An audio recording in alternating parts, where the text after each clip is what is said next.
Hey there, fellow travelers. Well, the second season of The Rings of Power is upon us, and in the Tolkien Road episode 388, Greta and I will give you our reaction to the first two episodes. Actually, Greta, can I confess something? Ooh, tea? Question mark? I guess. Yeah, let's do it. There was a third episode that was not released in theaters that I have watched, so I'll be reacting to that as well. Yeah, so... I feel so betrayed. Yeah, I saw that there was a third episode that was, on the Prime app, so I was like, okay, I'll go ahead and watch this. So anyway, that will be included in my reaction as well. Well, it won't be included in mine because I didn't know it existed till now. So, All right. Well, before we begin, we'd like to give a double up air five to our amazing fellowship. Stick 'em up, fellowship. 3, 2, 1. Nice. Very good. Special thanks to this episode's executive producers, Kaitlyn of Tea with Tolkien, John R, KG, and EarendilHope. And also a shout out to those celebrating their fellowship anniversary in August of 2024. Emiel K, Brian B, Willbo Baggins, Ben D, William J H, Henry B, and Jonathan L. Thank you all so much. Yes, thank you guys. Truly appreciate your support. Well, as many of you are probably aware, we weren't very fond of Season 1 of The Rings of Power. And that's not because we weren't excited about the possibilities of hundreds of millions of dollars being poured into it by one of the wealthiest corporations ever to exist. But for me, at least, it just wasn't up to the task. I'd say it put the mid in Middle Earth. Oh, I like it. That's my that's my thing. Yeah. So let me start this all off by saying that if you do enjoy the show, that's A-okay with me. I think it's A-okay with you, Greta. Sure. Yeah. Though I invite you to listen to our reactions with an open mind. Lots of folks don't like the Hobbit films, though I enjoy them for what they are, even as I acknowledge their very significant flaws. At the end of the day, any opportunity to escape into Middle-earth for a few hours can be a refreshing experience. There are aspects of the Rings of Power that I enjoy as well, and we'll mention those along the way, but keep in mind, this is a reaction episode, not an analysis episode. To that end, we are planning to devote upcoming episodes of the Tolkien Road to each single episode of Season 2, so make sure you are staying tuned and all that. All right, Greta. Yes. Let's react. Let's do it. Let's react. All right. So, I thought we'd just talk about what we liked, what we didn't, and then, summarize our overall impressions of what we have so far from Season 2, right? Sure. So, yeah. And this is about both episodes? Both episodes, and then I'll throw in some things from the third episode as well. Okay. Do you have anything you just want to, get off your chest right away?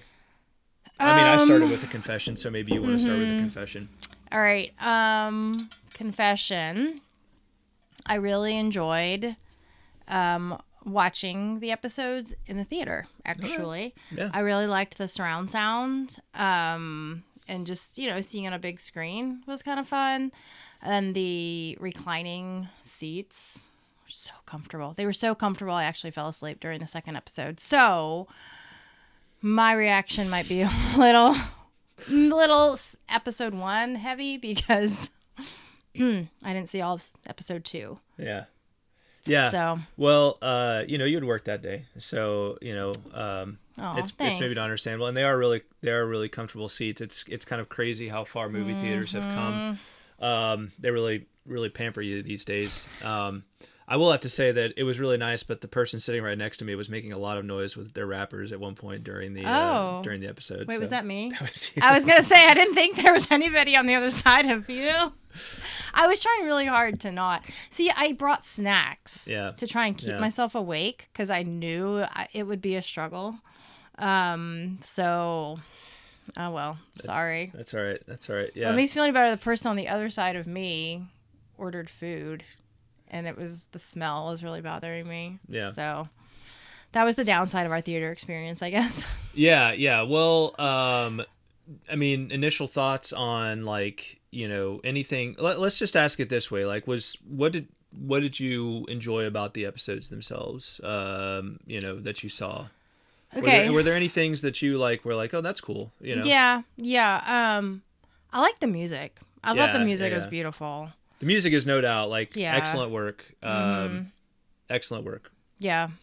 And the scenery is gorgeous too. Mm-hmm. Just the different landscapes and the cinematography is very pleasing to the eye. I want to say something about the music. So I can't remember who it was now, but I feel like it was the elves at one point. There's kind of like almost like a Gregorian chant that It was like the happened. elves. Yeah, And it was the that elves. was really cool. That was really beautiful. good. Very much enjoyed that. Yeah. It's like like musically, visually, there's I don't have anything like but praise to give to the show for the most part. I mean, I think sometimes in the effects department it feels a little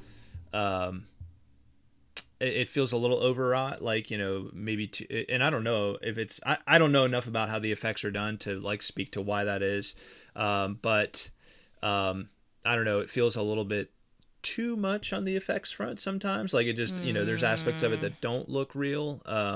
Yeah, I would agree with that. But overall, like, I mean, I think the sort of visual and musical language that was established by the Jackson films is continued here, and I think that's it holds up pretty well.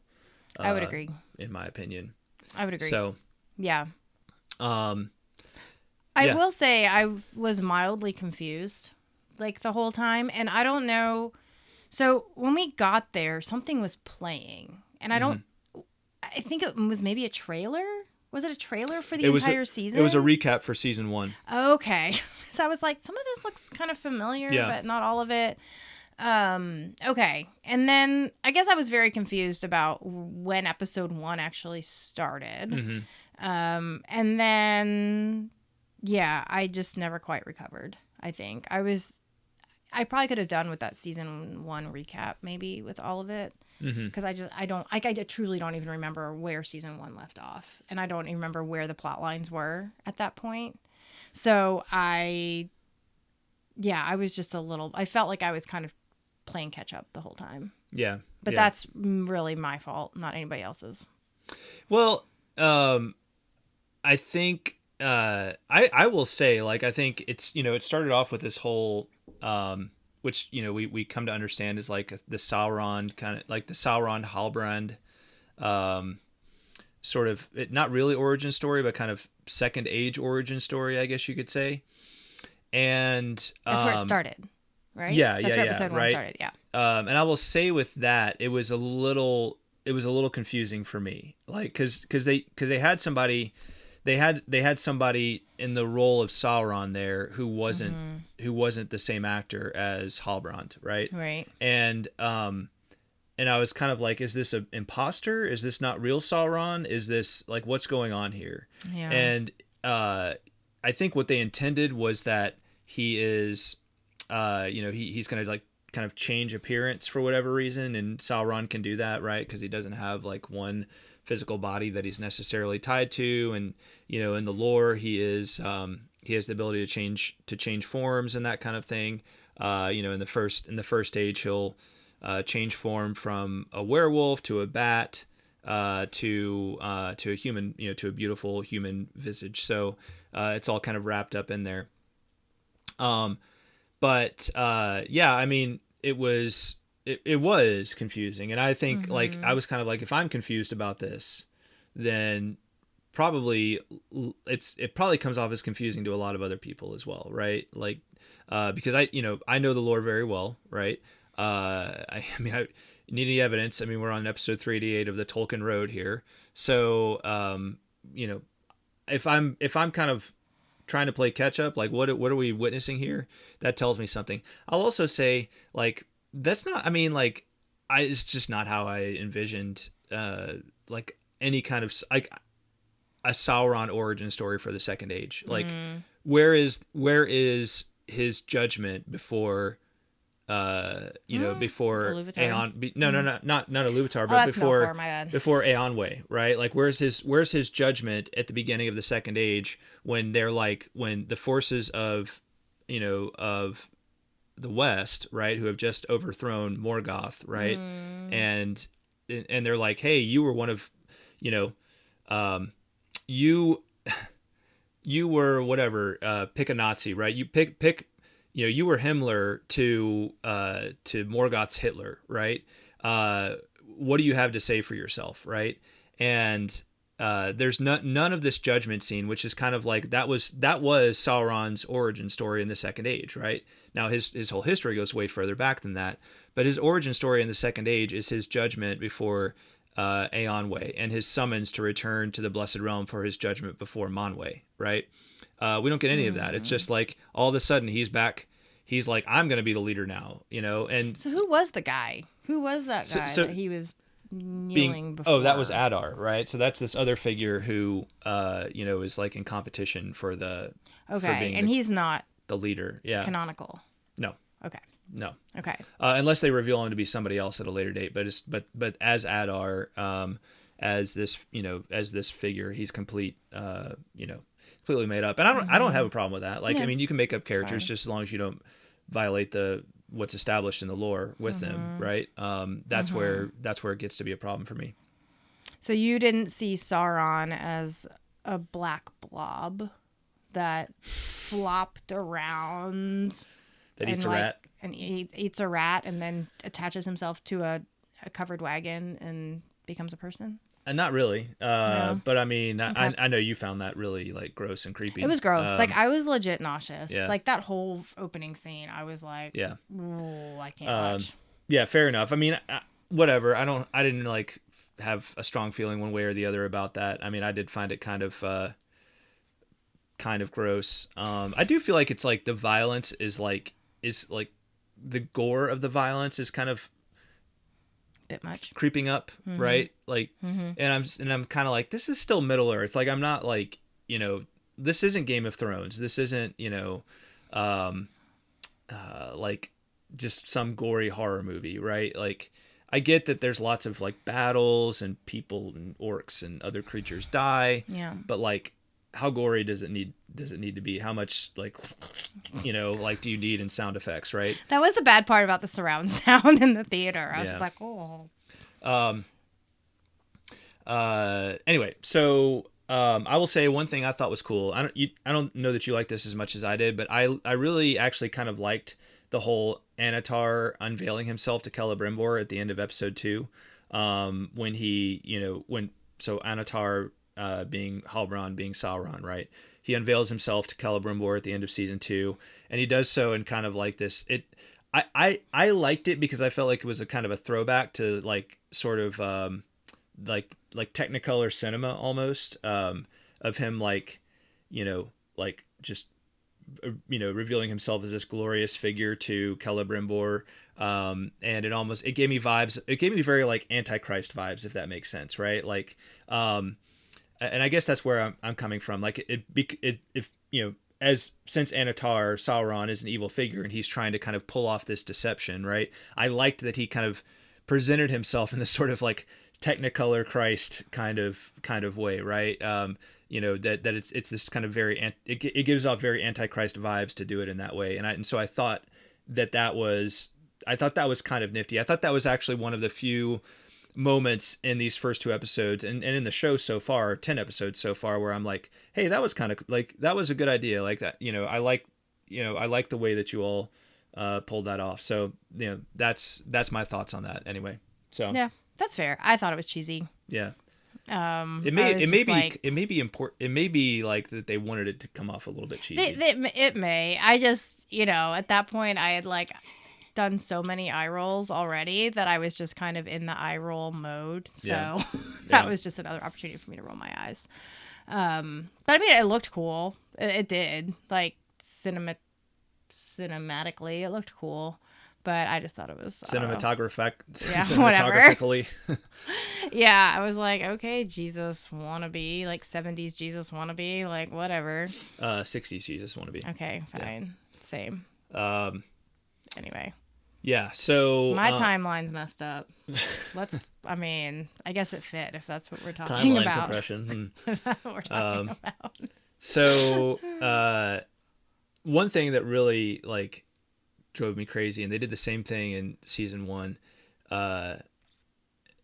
Numenor doesn't show up until the 3rd episode. Oh, so it does show up in the 3rd episode. Yes. Okay. But were you like, why isn't there any Numenor in the first 2 episodes here? No, I was like, why is this dwarf being so lame and like needing his wife to like do everything for him? Yeah. That was kind of where my brain was. Okay.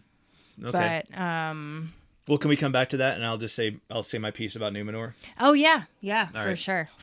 So my piece about Numenor is that like the Second Age is the story of Numenor. Okay, like I get that the Rings of Power are an important part of it. So it's Numenor, Sauron, and the elves. Okay, like Numenor is not getting enough screen time in this show, and then when it does, they hurry through everything with Numenor.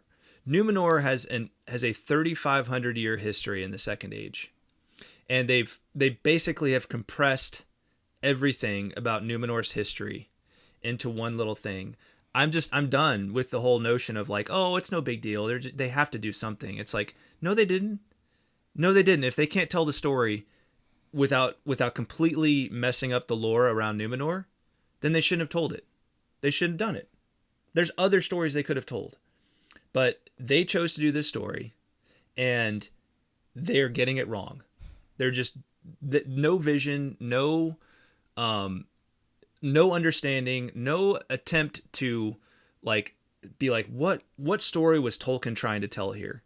Like not just on a surface level, but let's get deep down. Let's really deal with every detail. Let's understand the entire history of the Kings of Numenor. Like what story was Tolkien trying to tell here? And let's tell that story. That's not what they did. They're like, let's pick a little of this, a little of that, a little of this, throw it in there. Baby, you got a stew going, right? Like that's their mentality. And it's like Numenor is the most disappointing thing about this show to me. They are just completely dropping the ball with it. They're getting all of the relationships wrong. They're getting all of the history of it wrong. They're getting all of the individual characters wrong. There's just nothing more I can say about it. Like it's a complete disappointment. Numenor is a complete disappointment with the Rings of Power. So there you go. I agree. Yeah. I agree. All right, dwarves. Because Numenor is like, sorry, I was just going to say, because like, I mean, Numenor is just like, I mean, it's basically Tolkien's take on Atlantis, right? Like the lost. Yeah. And like, how cool. Like, it could be so cool.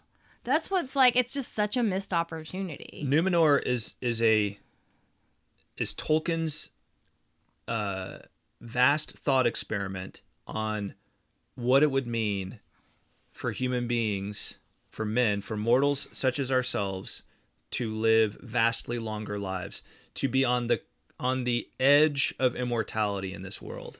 Would it truly mean all of the things that we think it would mean, or would it mean a lot of other negative things, right? And there's so much more to it. Another thing, like they don't ever mention the fact that there's this giant mountain in the center of this land, all right, that is the place where their forefathers, and they should be going to worship Eru, the One, right? It's like all they will acknowledge in this show is that the Valar exist, right? And that the elves exist, and that, man, we don't like them, for whatever reason, right? There's no like backstory. There's none of the reasons that they actually don't like the elves, right?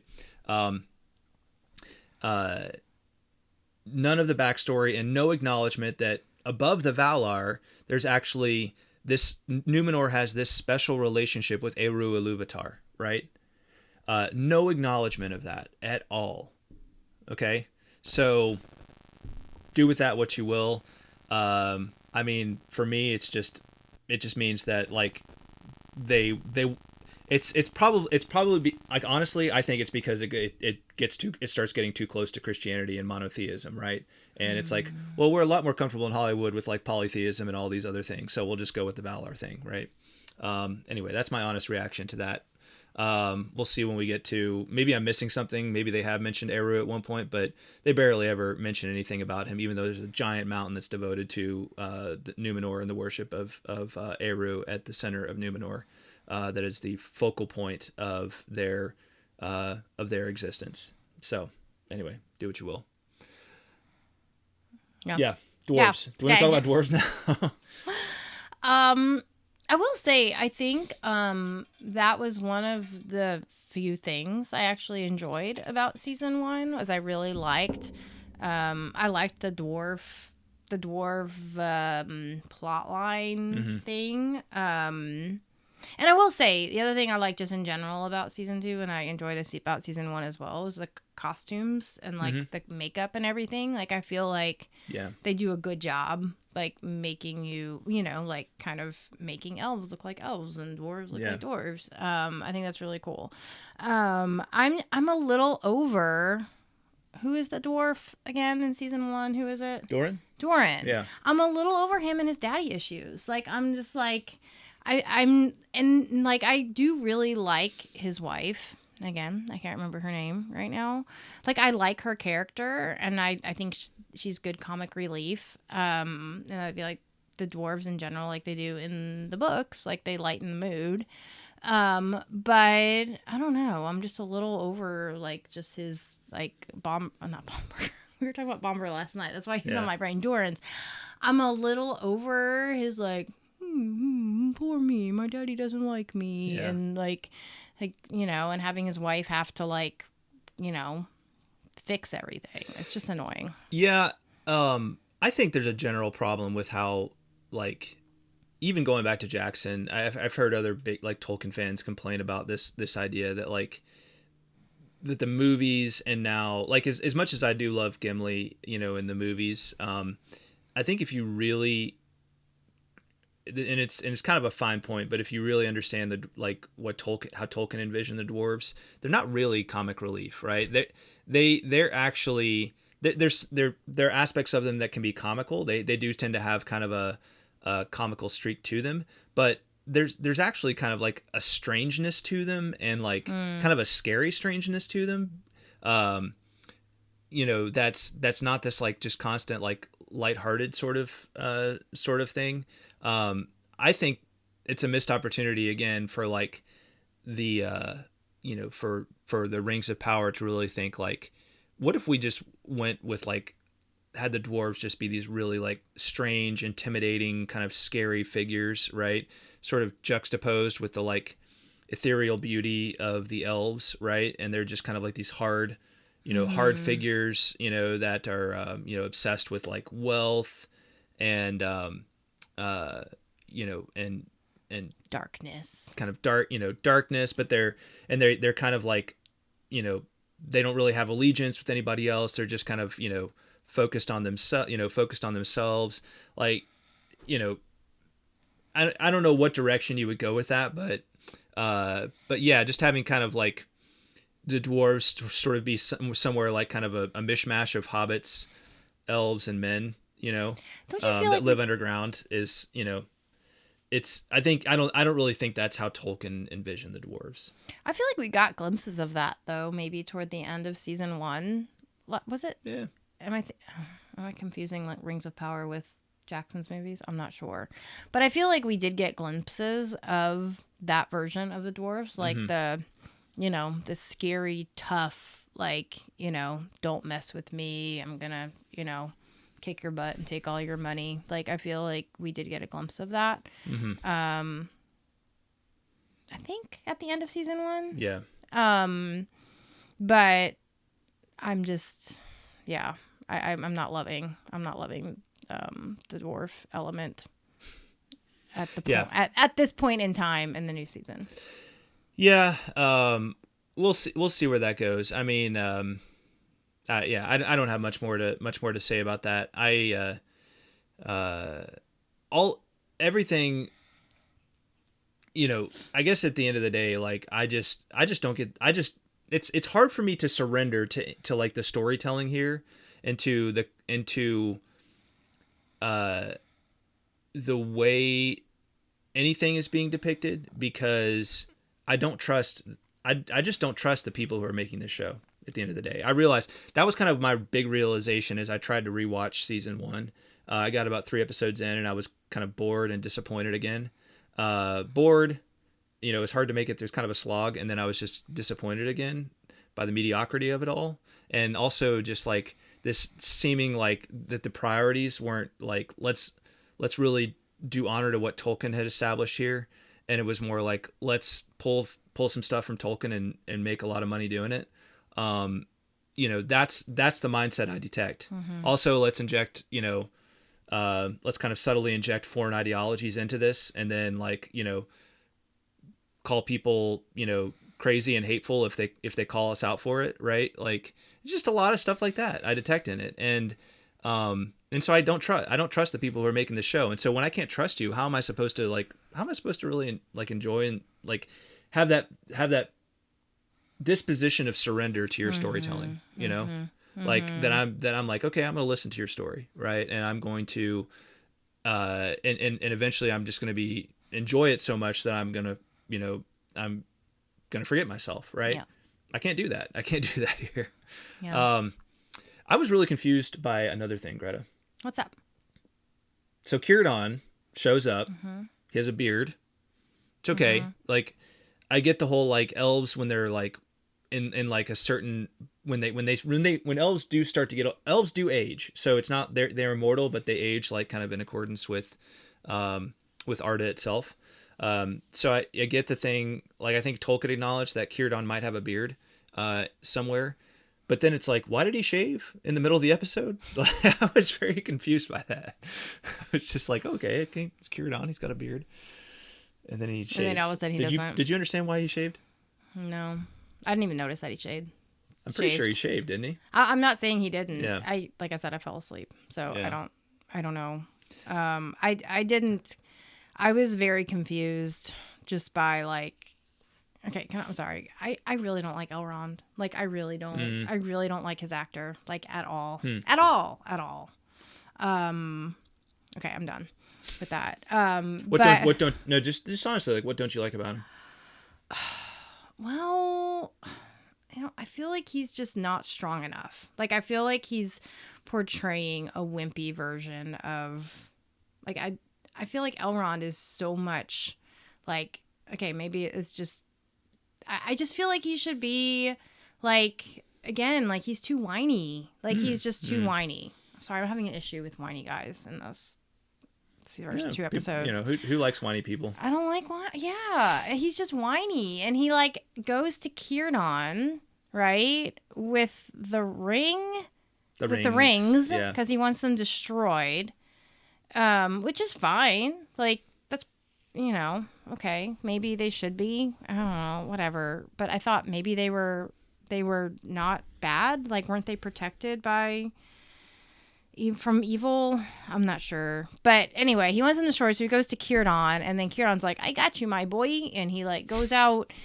into the water and tries to throw them overboard, and they bounce back into the boat. And I was like, and then he's all about and then all of a sudden he's like, oh, it's fine. We don't need to destroy them. It's fine. I tried. I failed. Let me just wear one now. It's beautiful.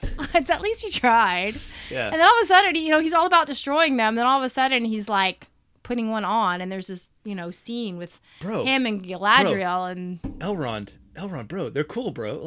The rings, they're totally cool. Watch what they do when we put them on. They the trees. They're gonna. Okay, that was awesome. So goofy. That was so goofy. Magic when they put the rings on, and then it's the trees are flowering again, and all of a sudden it's summer and not winter, and that was so cheesy. Despite the music being beautiful, it was so cheesy. So, in summary, it's all of the technical thing, all the people who are just who are the working on this show, right? The costumes, cinematographers, making music, doing all that stuff, doing the makeup, all those people are awesome. They're doing great work, right? Yeah. Fantastic work. The production team and the writers. The dialogue is so lacking too. It's so lacking. And Galadriel is so wooden. There's no emotion, to her at all. And even Nori and whatever her tall friend's name was, I really liked, they were one of my high points in the first season. And I was so bored. Mm-hmm. I was so bored with that plot line. They were just wandering through the desert, making trees explode so they could get bugs to eat. I don't know. It was so lame. It was really lame. I did like the. I thought it was cool about the wizard, the dark wizard or whatever. Okay, I was confused by that at first. Yeah. But once you explained it to me, I was like, oh, okay, yeah, that's fine. That's cool. Yeah, I mean, there's little glimpses of like things that were, that they aren't bad ideas, and I am kind of interested to see what this plot line with the dark wizard all amounts to. But look, I'm not just finding fault to find fault. Neither am I. But this show, like, if you go back to 2017 when they announced this, I think the day it was announced, we did a special episode to celebrate that, right? And and for years we waited in the build up to this show being released, and I wanted it to be good, and it's just not. It just does not live up to what I'd hoped. So, and that's, I think, what's so disappointing is like it could be like, and it should be so good. It just feels like such a missed opportunity. Like it could just be phenomenal, and it's because there's the material they're working with is just so good, obviously. And that was the thing too. I think I remember talking to you about this when we were driving home from the theater. Like, I think the first thing I said to you when you asked me about it, I was like, well, I was just very confused. Like, I don't know what story they're trying to tell. And that makes me then question my own, like, and I'm not trying to make this all about me, but, like, I've invested a lot of time reading, like, Tolkien stuff. And that's when I was like, I've freaking read the Silmarillion, like, at least once. Haven't I read it? Yeah, you read it. We've done it twice. Okay, I've done it twice. Okay, thank you. I was like, was that a fever dream or did that happen? Okay, I've read the Silmarillion twice. And you've read Alcalabath multiple times. And I've read Alcalabath multiple times. I even, like, deep dived into one of them and led, and and, like, took charge on one of those episodes. And I feel like I should be understanding what they're doing. But I don't. Yeah. But I don't. And so now I'm questioning, like, my like legitimacy as a Tolkien podcast co-host. I'm like, what's wrong with me? I should know what's going on, but I don't. Well, as a Tolkien podcaster, you're now expected to transform yourself into a Rings of Power podcaster. So, you've got to make the the transformation here, Greta. No, I'm just kidding. We're not going to do that on the show. Please. But we will be covering each individual episode as we go through. It's going to be a little bit of a slog, but I feel like it's our job, and I do kind of feel like I'm not just going to do it to find fault. I really want to find. I hope there's some points in this season that I can enjoy. And honestly, like it's even in going through and being like, well, they got this wrong. It helps me to like clarify like my own thoughts about like how things would have been, how things should be, within this story and like, all the various details of it. So anyway, I'm going to wrap this up. Is that okay with you? Go for it. All right. Yeah. So as I reflect on my own reaction to this show, I admit a lot of annoyance, anger, and frustration. This should have been a groundbreaking show, and it should have stayed unfailingly true to Tolkien's vision.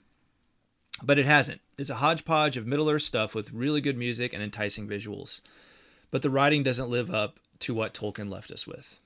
When I think of Jackson's films, I think of a visionary in one artistic medium taking a chance on the work of a visionary in another medium. Jackson gambled big, and it paid off because he was in the lead and up to the task. It wasn't perfect, but of course, Jackson also had the whole story to fall back on. He just had to adapt it. With the Rings of Power, more than adaptation was and is necessary. Visionary writing and storytelling that is unfailingly loyal to the mind of Tolkien was the only way to make this show great. Hundreds of millions of dollars should have been enough to make that happen. Instead, we get a kinda okay fantasy show.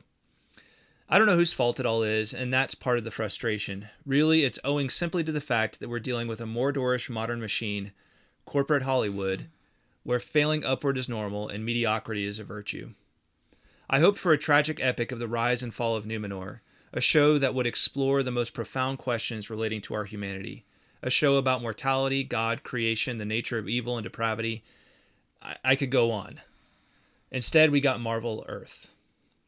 I don't mean to bum anyone out with my perspective, but I can't just pretend like I'm not profoundly disappointed by this show. The problem is, I wanted to like it, and I still do. However, I just don't. So there you go. Yeah. I'm with you.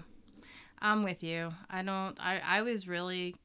actually honestly kind of looking forward to seeing the first couple episodes. I was like, oh, maybe it'll be better, you know? It's Middle Earth. You're like, cool, I get to go just like kind of be lost in Middle Earth for a little while, but then you watch it and you're like, this just doesn't like live up to the Tolkien thing. It just doesn't have the right Tolkien vibe to it, you know? Agreed. I feel like there are reasons for that when you dive into it. Yeah, and I was gonna say that there's like, I feel like we get little glimpses here and there. Like there's little like, oh, you know, and I get excited and I'm like, maybe this is it, you know, like they're gonna capitalize, and then they don't. Mm-hmm. Then they just, you know, sadness. All right, well, we hope you enjoyed this episode. If you did, please consider supporting us in one or all of the following ways. First, join the Fellowship of the Road by visiting patreon.com/Tolkien Road. When you join the Fellowship of the Road, it helps us to keep on evering on and land you some cool perks along the way. Learn more at patreon.com/Tolkien Road. Second, if you're watching, hit that like button. Don't forget to subscribe and let us know what's on your mind in the comments below. Finally, subscribe, rate, and review us on iTunes or the platform of your choice. If you are a 5-star fan of the Tolkien Road, you can really help us out by heading over to iTunes, your preferred source for the show, and dropping us a rating and review. When you do that, it helps get the word out about the Tolkien Road, which helps us to keep on evering on. As always, keep the correspondence coming. We'll do our best to respond to you somehow and at some point. Yeah, let's keep that on there. While we can't promise you that the mail will be right on air, you miss 100% of the shots you don't take, so drop those comments and send those emails.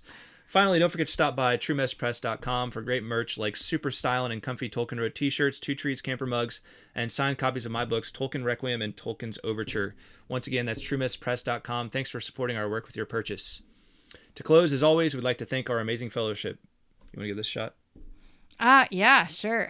We know all of you half as well as we should like, and we've thanked less than half of you half as well as you deserve. Boom. Yay. Special thanks to the following: John R., Kaitlyn of Tea with Tolkien, KG, EarendilHope, Emilio P, Jonathan D, Richard K, Paul D, Julia, Werty, Chris B, Tour 91, Carolyn S, Emiel K, Brian O. II, Jonathan R, Matthew W, Daniel D, Harrison C, Jason C, Seb M, Willbo Baggins, Ms. Anonymous, Andrew T, Redhawk, Shannon S, Brian O. I, Zeke F, James L, Chris L, Asya V, Ish of the Hammer, Teresa C, David of Pints with Jack, and Eric B. Thanks, guys. Finally, thanks to all for watching and or listening. Until next time, the road goes ever on. Yes, and on and on. Bye, Bye-bye. guys.